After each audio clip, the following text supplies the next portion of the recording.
Ebi nebiri kukiraho bigambirwa hari Camp Martin Kashagama Lyantonde aho mukoro gwo kutabarusa General Edward Karekihura owabiriho omuduumizi wa polisi y'ihanga.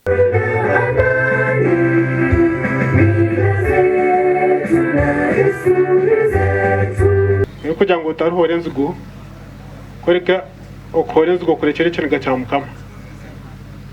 hakuba no bahora kandi wayita taro no sarwona kwito muntu munsomo koreka ranga yacu aye nare mu byahati namunyuti nyimanyangu nyimanye nara enkuru kateine sumu kateine motoka kateine piki echabaire chifabore neza katarara tujimanye echabaire chibuva Lyantonde bakwata abantu osokoro natu habo kundana habo buzari bwa Museveni buyaretse. General Karekihura bwa nyuma yo kwiha emishango yabirene mu junanwa banka z'Rwanda batara bamwe na bamwe bamwakira mu kibina cyabo nebyeshongoro byo kutendereza nkakamanyiso ko bumwe na rukundo tukute tendereza Yesu mwana gwandega nanye kansimi government ya NRM na yakubona bone sana yakukoma na yakugera akasite kure kwi yagira ngo toyine mushanga nibe barabutagira ngo wahoza wagusinga ngobero gwini maybe na president yabe na office ndija gikwerezi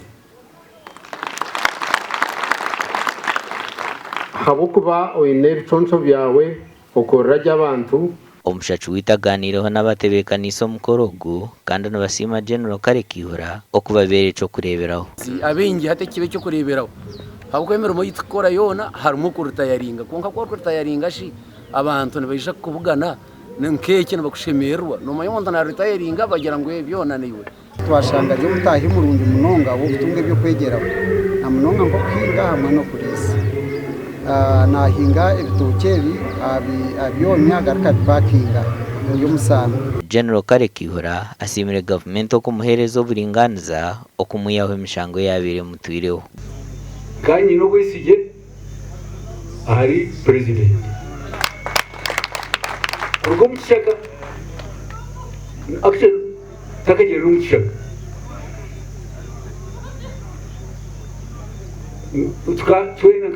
ubu tukiri bato betu niwo waturetire mbwenu okubecyo turi Gashakwa Sandeke William.